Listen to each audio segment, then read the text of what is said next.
Yeah, like I feel like the overall goal for me has always been like, how do I comfortably live my life and make money just like being myself?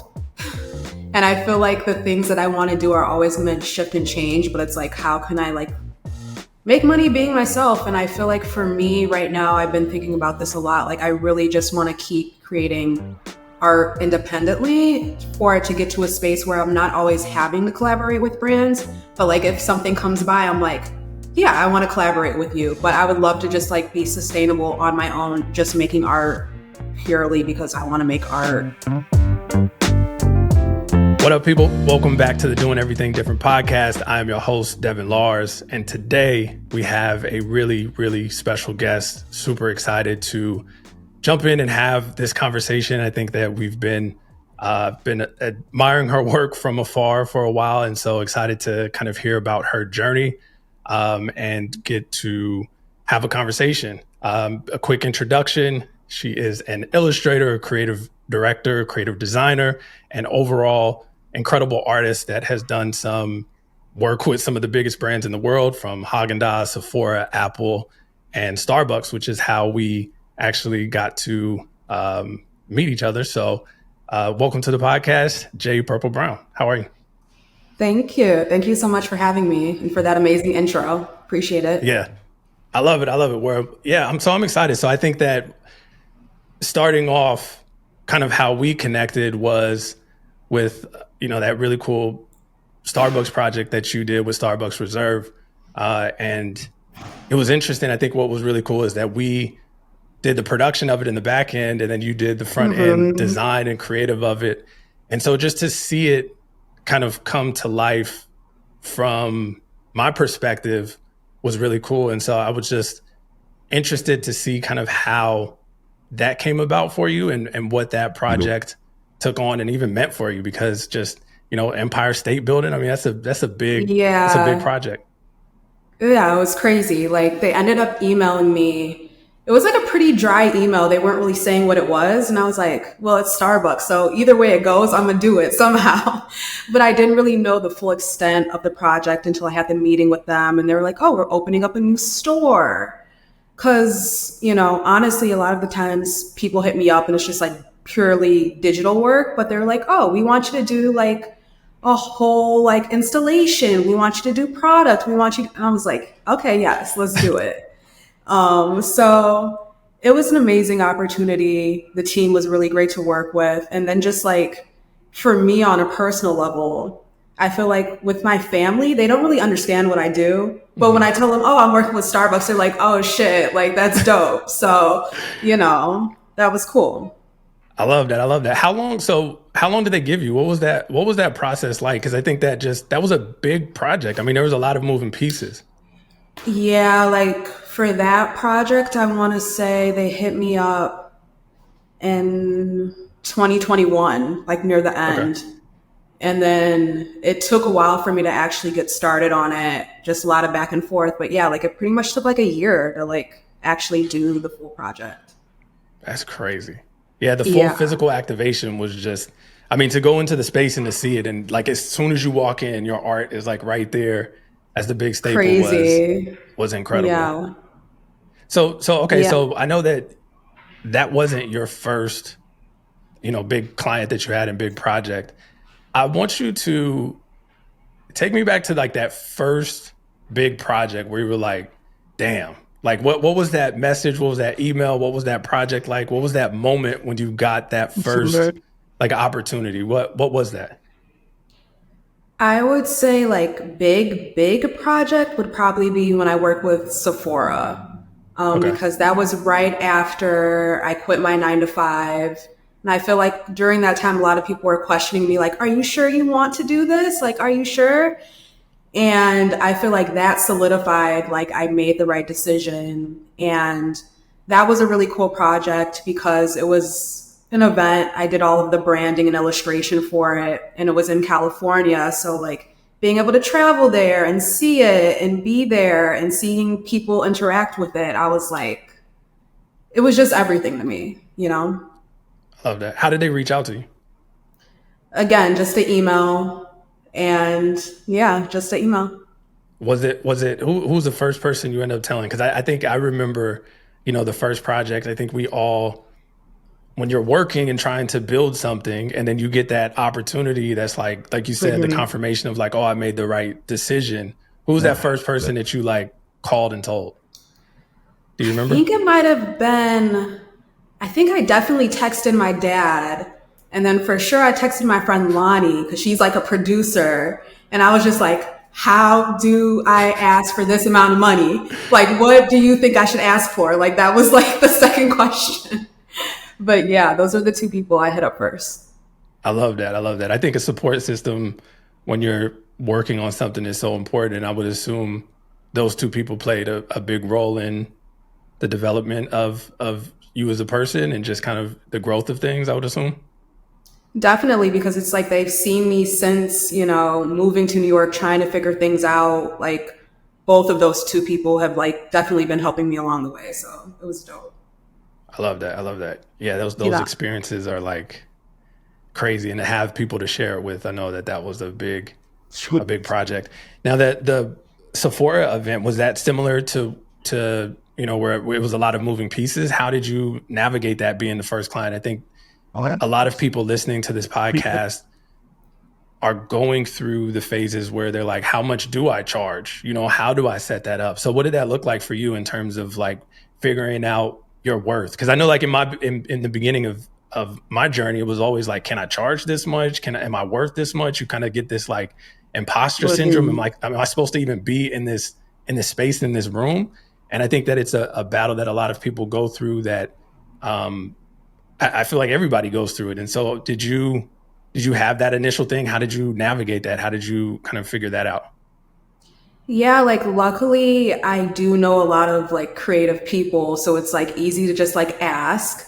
And then like I was saying before, my friend Lonnie, she was a producer, worked at a lot of big agencies. So I had her, and also her partner, same deal, has worked with a lot of big corporate companies. So I was able to say like, this is how I want to price things out. Does this look right? And they were able to help me do that. And then also just for me being an artist, I always like to just like protect my work. So it's like I never really do full buyouts. So like I made sure that was a part of it because they have this event year after year. So because I didn't do a full buyout in the beginning, I get paid year after year. So, just thinking, future as well. But I don't know. For me, I'm never really afraid to ask for money because I will regret it more than not just speaking up and saying what I really want. Because a lot of the times people will be like, yeah, for sure. Cool. Whatever. That's what we expected to pay. So yeah. Yeah. And working with these corporations, you would be surprised too about how the budget that they have and all of this stuff. And so coming in and having that stuff, sometimes that'll surprise you in terms of what they'll pay and how they'll structure that. Yeah. So what was it? So take me back to the beginning, like the early days. Did you always like, were you the person that was drawing and painting and creative? Like what did that look like? What was kind of like, what was it like in childhood? Yeah, like definitely as a kid, I was always making stuff, always drawing. I was like the kid who didn't really want to go outside. I was more like, can you just leave me alone? Give me the materials and I'm going to do my thing type of thing. So yeah, like I've always been creating, but starting out, I also always loved fashion magazines and just like fashion in general. So initially I thought, oh, I want to be a fashion stylist. Like that's what I always wanted to do when I was younger. And then it kind of shifted as I went to school for fashion marketing and management. And of course, I only went to school because my parents were like, you have to go to school. And I was like, okay, you don't really need a degree to, do styling. It's more about connections. But I was like, okay, it'll be good to have a business degree. And within that program, they taught us the basics of just like using Illustrator, Adobe Illustrator, Photoshop, and like how to design different things. And I later learned, I was like, oh, I can create art through this.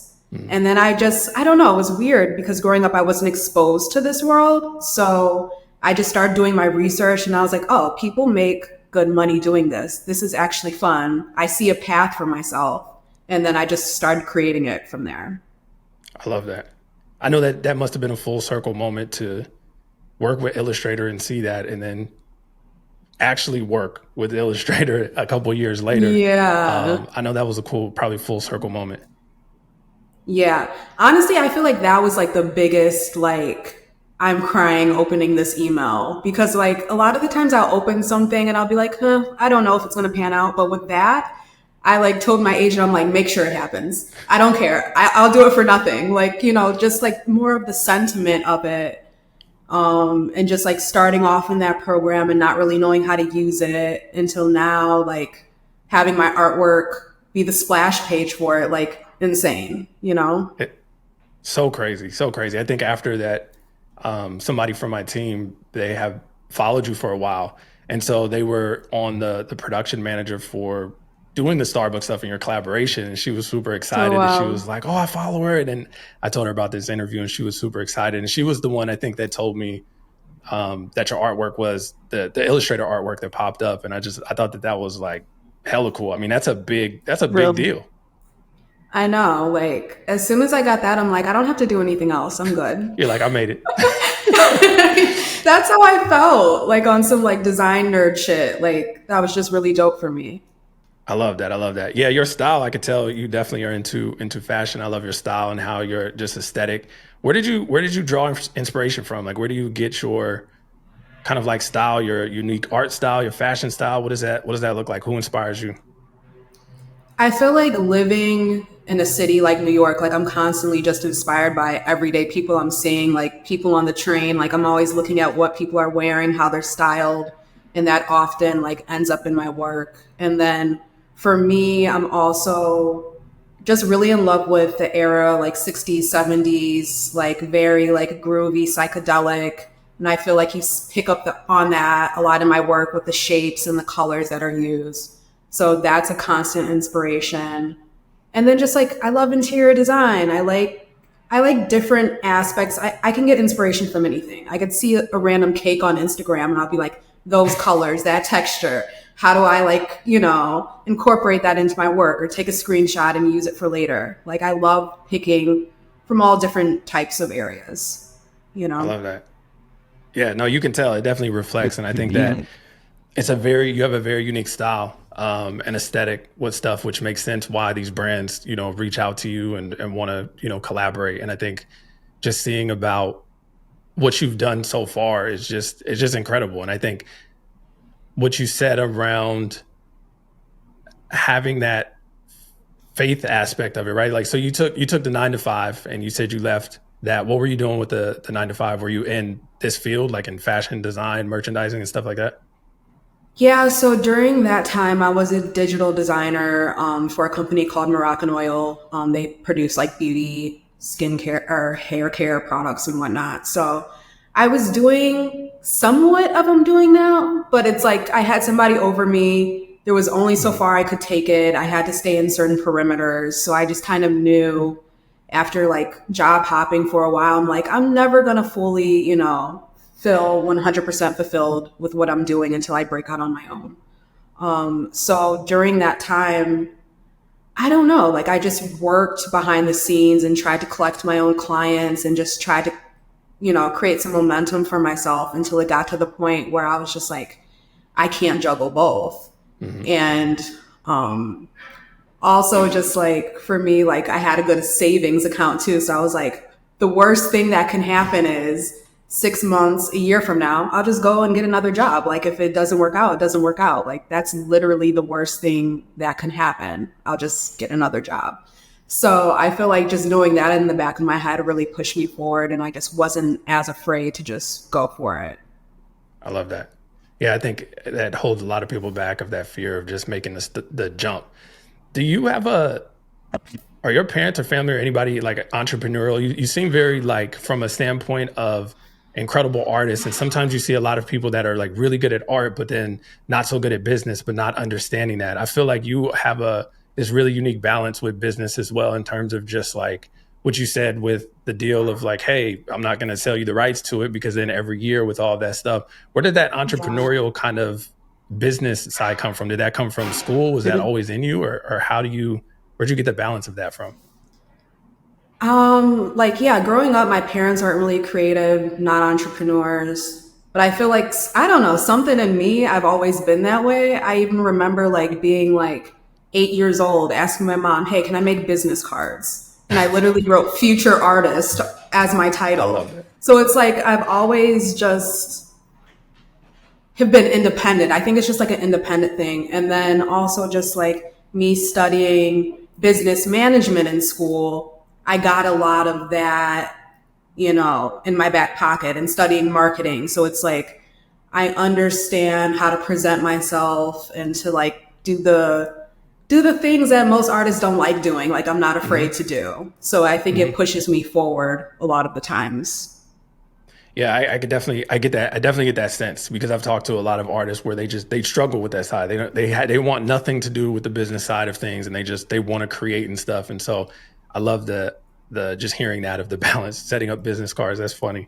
How was it with your parents fostering? Like, just did they put you in art classes? How did they push you to do that? What is that like? I'm interested. I'm always interested in people's upbringing and how their parents or who they had in their life that like really pushed them or even gave them the confidence to say like I believe in you, because I think that that's important. It goes a long way when you get that, get that support. Yeah, like I feel like my parents really just like let me do what I wanted to do. Even like growing up, like I feel like with art, most people would downplay it, but they never really Hmm. did, which was great. And I remember even like my senior year in high school, like my mom helped me. I studied fashion design and fashion illustration at the undergraduate program at SAIC. And like, yeah, like she was just like, oh, you want to design stuff? Like I see you watching Project Runway, like go take this course. Oh, you like drawing? Take a fashion illustration course. So I feel like my parents just let me do what I wanted to do. And they didn't question it too much, which is I crazy love, because I have a sister who's a little like doctor and I'm just like the artist girl. that's funny. So Is it older or it younger? works. Older. Older. Okay. Okay. That's Yeah. funny. Yeah. I think it's important for parents to do that, right? Like, and to have that Hmm. support, because I remember my mom and my grandfather did the same thing for me, right? Like you can do anything. I believe in you. You can, my grandpa bought me my first airbrush and, allowed me to set up in So his garage. And all those are defining moments. That stuff means a lot from a standpoint of like just building your confidence as a kid of like, oh, okay, maybe I can actually, do this and get into it. So that's really cool um, to hear your story with that. thank you.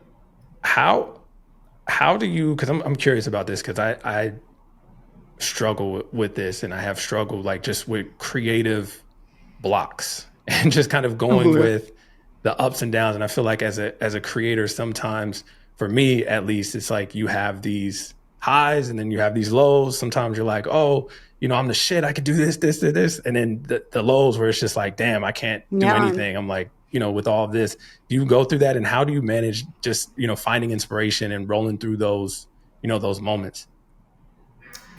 Yeah, like there are lots of ups and downs. And like when I am down and I don't feel like creating anything or I feel like a little stagnant, I just allow it to happen. And I like live my life and I'll go out and I'll do different things. And as I'm living my life, I always end up getting, inspired because I'm just out living whatever. But overall, I just try to like remain positive and just understand with ups, there has to be downs. You're not going to always be up, Mhm. And it's like, what can I do in this down season to make the up season even easier, just thinking that way. Have you always thought that way or did it take some time to get to that point? I think it definitely took some time because I've just learned over the years. I could sit here and worry, but that's not helping me. And it's like I don't want Right. to feel anxious. I don't want to feel in my head about things. So it's like thinking about like what can I do right now? Just right now. I can't think about the future. I can't think about before, like right now. Yeah, for sure. I agree with you. I think that's something that I've been trying to learn more recent of just, yeah, you don't fight the down moments. You just have to step away from it and let go. The Yeah. more you try to take control, the more it doesn't work out. And it just makes everything worse because you're like scrambling trying to make something happen when nothing needs to happen right now. Just relax. you Yeah. know? I love that. Yeah, no, that makes a ton of sense. I think I really wish I can go back and tell my younger self that of like, bro, just chill out. It's gonna work out. Just go take a walk or Yeah. something. Go do something. So through Hmm. the journey of all of this stuff, what is something that you would share to the 16, 17, 18-year-old version of yourself of like looking back now in retrospect of just what you've accomplished? What would you go back and kind of, yeah, tell that younger version of yourself? Oh, I would just tell myself, kind of like what we were just talking about, like, don't worry so much. It's going to happen how it's going to happen, and it's going to be even better than what you could currently imagine. I feel like a Mm, lot of the times, like, for me, I'll think about something and think it should happen a certain way. And that's just not the case majority of the time. Just understand it's going to happen, but it might not happen the way you think it's going to happen. So when you deal with those struggles and things go bad, like, still understand that this doesn't mean it's not going to happen for you. It's just going to happen a different way. I love that. Have you had mentors during your process of getting here? I know you said that you had your friend that you Mhm. talked to and like your dad. Have you had like Yeah. different mentors that helped you? Crazy thing is, like, no, not really. Like, all of my mentors are people that I've just studied. Like, I've studied their work, I listen to interviews, I've tried to pick apart things and like figure out how they've done certain things, but just like studying other people that I really look up to. That's been my biggest thing. And kind of looking at their journey and learning from them. Yeah. Mm-hmm. Yeah. That, now with the internet and all the content that you have, I mean, or that's out there, Yeah. you can literally learn a lot from everybody. Yeah. There's no excuse. You Literally. could just figure it out. Yeah. Yeah. No, 100%. I love that. I think, yeah, there's so much to learn from that of just, I think sitting in that. I think the whole concept of this podcast that I want to really bring to the world is getting to the realness of everything, right? So you have like your career, you have like all these different things that you accomplish, but I think that there's so many different layers behind that get you there mentally that you have to get to and becoming the person to kind of step into that role.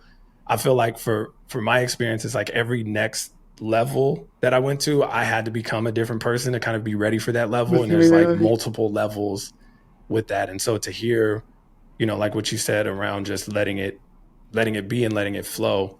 I think that's super important for people to kind of understand as they're going, through their journey. Yeah, definitely. I feel like mindset really is everything. And I feel like a lot of people will like come into my DMs asking me, like, how do I do this? Or like, how do I get this job? Or blah, blah, blah. And it's like, a lot of it just comes down to like lack of self confidence or not really feeling like you could really do it. Cause it's like, I can only give you so much advice. You have to believe that you can do it and like actually take the steps to actually do it. So I feel like that's been the biggest thing for me as well. Like every level I've gotten stronger mentally, like through therapy, everything, like everything is connected. Every single Yeah. thing is connected. Yeah. There we go. That therapy would change your freaking life. Oh my God. It's done Yes. so much for me. How has that process been? Has that helped through? I mean, I know it has to have helped kind of get you where you Yeah. are now.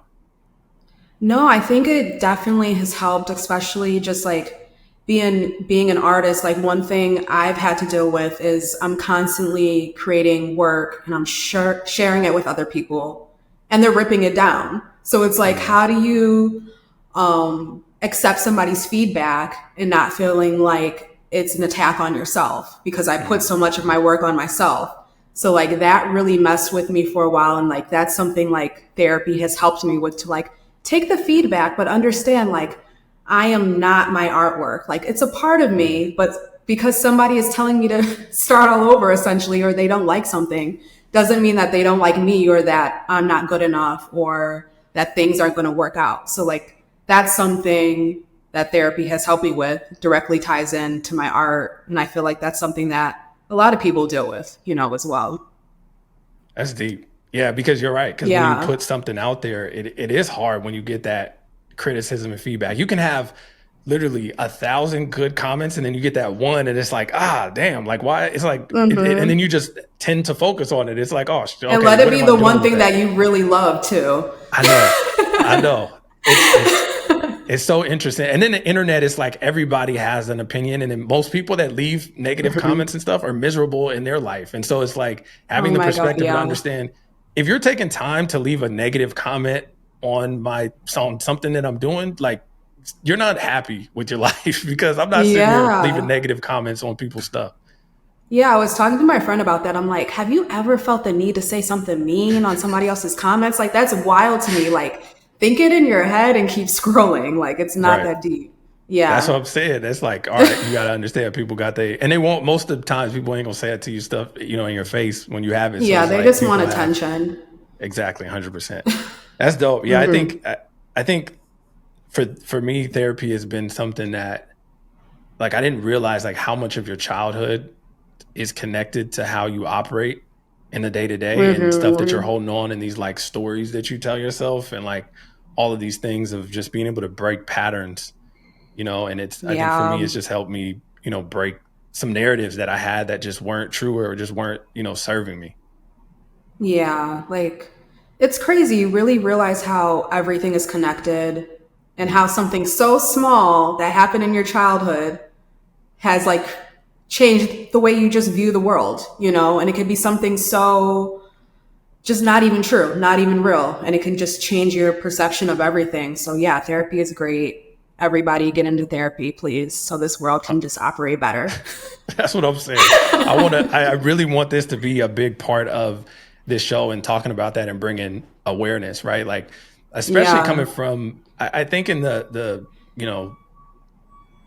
Black men it's been this stigma around stuff of like therapy. You have to, especially growing up in places like I grew up, it's just like, you can't show your feelings. You have to have this certain thing. And so I think therapy, just, you're dealing with it anyways. And so instead of acting like, oh, everything is fine, it's like, I realized I'm going to be selfish enough to go to therapy and to get myself worked out, because I want to be happy, like internally, or not necessarily happy, but at peace, right?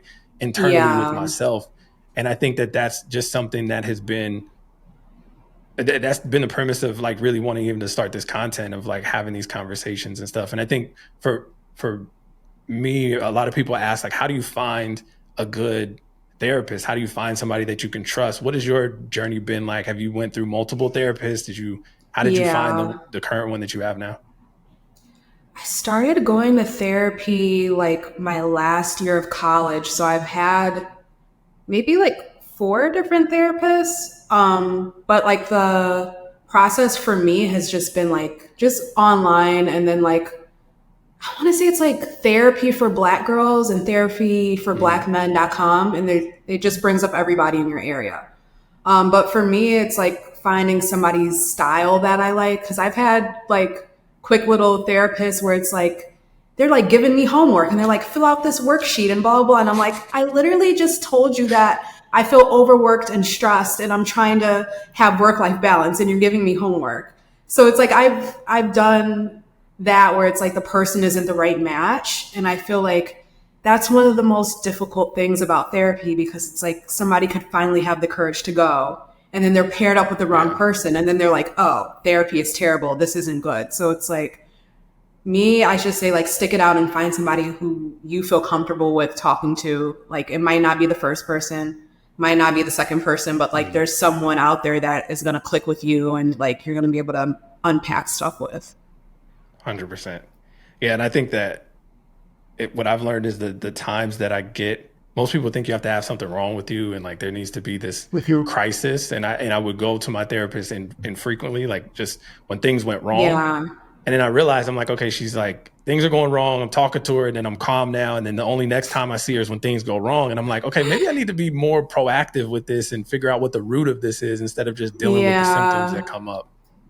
Yeah. And I think it's all about like getting those coping skills and trying to figure out like, what are the tools I need? So like when I don't have a session with you, I can manage this myself and I'm not 100%. Freaking the fuck out. 100%. 100%. I totally agree. Yeah, because like once you get the tools, you're able to like stop yourself and be like, oh, I'm reacting this way. because I deal with this and I deal with this because of this. And now I'm going to calm down and do that. Like, you know what I'm saying? Like I literally talk to myself like that all the time. Same. And I feel like once you get those tools, like you're good and you're able to just like manage life better. I just feel like overall, like you don't need to be having like a crisis to like go to therapy. I just feel like it makes navigating this world a lot easier and freer, you know?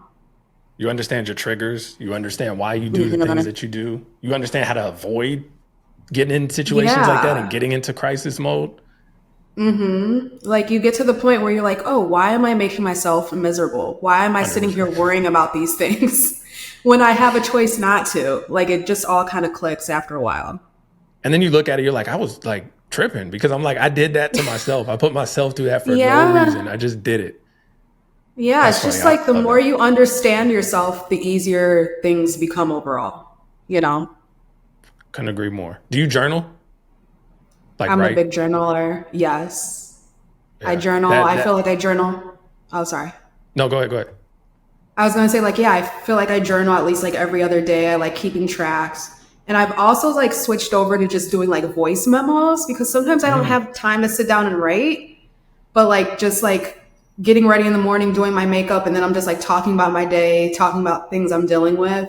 And I'll like write a little like nice title for it so I can go back to it and listen. But I think like listening to your own voice is also like really helpful. And I almost feel like that's like a good little cheat code if you aren't able to go to therapy right now or not in the space to like do it. Just like start recording yourself. And then when you listen back to yourself, it's crazy how many things you learn, you know? That's interesting because I never thought about recording, right? Because I write stuff and you can go back and read it and put it in perspective. But sometimes hearing it gives you a different perspective versus reading it because you can hear the tones, you can hear kind of like how you were feeling around stuff. Yeah, That's like if you have a voice memo about yourself, like crying about something dumb you did, listen to that again and you'll be like, oh, I'm never doing that again. Do you hear how dumb you sound crying over this? No. And then I also think like me just like being me, I'm like, if HBO or somebody ever does a documentary on me, they have all these voice notes. Yep. You know, they can incorporate that in. Like, let's make the production grand. I love that. I love that thinking. That's funny because we're literally on the same. We think a lot alike. I think I created a Notion board where I like track my days and I just write stuff. I'll just lined up. And I realized before doing that, I'm like, damn, no wonder why my brain was all over the place. I was keeping this inside my brain and I had nowhere to put it out and just to get it out. And I think the voice notes, I'm gonna add that to my list. Yeah, do it. Yeah, I feel like that's the biggest like motivation for it. It's like as soon as you say whatever you need to say or write it down, it's like, cool, I got this out. I can move on. You know, I don't have to keep cycling through it. So yeah. I love that. Yeah, we definitely on the same page and definitely a firm believer of therapy and just organizing your thoughts and figuring out what makes you work. So it'll be a better life. So what's next? What's next for you? Oh, what is next? I have a lot of like really cool collaborations coming out next year. It's always difficult because I'm working on things like a year, 2 year in advance, but like some things are finally rolling out. A lot of product stuff that I'm like really passionate about because I do a lot of digital work. So it's cool to like create things that people can have in their home and interact with. So that's all coming out next year, which sucks because I can't really talk about it. Yeah. It's coming. I love it. So what is like the end goal? Like where do you see yourself in, I don't want to say 10 years. I don't like those questions of like 10 years and stuff. Yeah. But like, what would you like to accomplish? Like, is there something like big on your radar of just like, I really want to do this, or work on this project or work with this brand? What does that look like?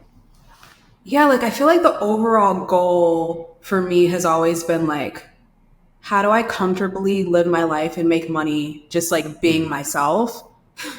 And I feel like the things that I want to do are always going to shift and change, but it's like, how can I like make money being myself? And I feel like for me right now, I've been thinking about this a lot. Like I really just want to keep creating art independently for it to get to a space where I'm not always having to collaborate with brands.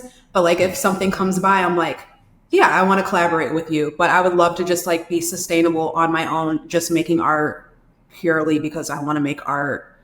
But also like when it comes to like bigger dream projects, I would love to design like a hotel or like some sort of space where people are living and interacting with my work in a really dynamic way. So it's like I picture like a crazy like JPB pool or like bar and like different scenic rooms that are coolly designed. Like that would be like dream project. Like come and live in my head for a week as you're on vacation type of thing. That's incredible. That's going to happen for sure. I saw as soon as you said it, I was like, oh yeah, I see it. I see that for sure. That'd be 1,000%. so That's insane. Yeah. that's going to happen for sure. That's really dope. I can see that. Yeah. Oh my God. If you can see it, then the world has to see it. I need to I do can it. see it. I can see it Yeah. super clear. Dan, that's dope. I'm excited to see that and to I'm gonna get you back on the show once that's done and we're gonna talk about it and then We'll do a we're gonna tour. clip We'll do this. an in-person tour. There we go. And then we'll Yeah. clip this and see this didn't even exist. The power of having a vision and staying true to it. Yeah. I Well, love I love it. that.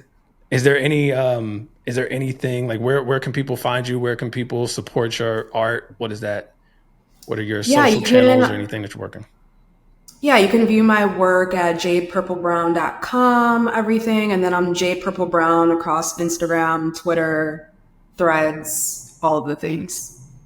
I love it. Well, it's been amazing chatting with you and getting to know you. I appreciate what you brought in this episode. I think that there's a lot of value that you brought that people can actually do actionable stuff. I think a lot of times people will just give you hyperbole of just stuff of like, hey, you should improve your life, but they don't give you like tools and stuff. So the voice Yeah. notes, I'm definitely taking note of that.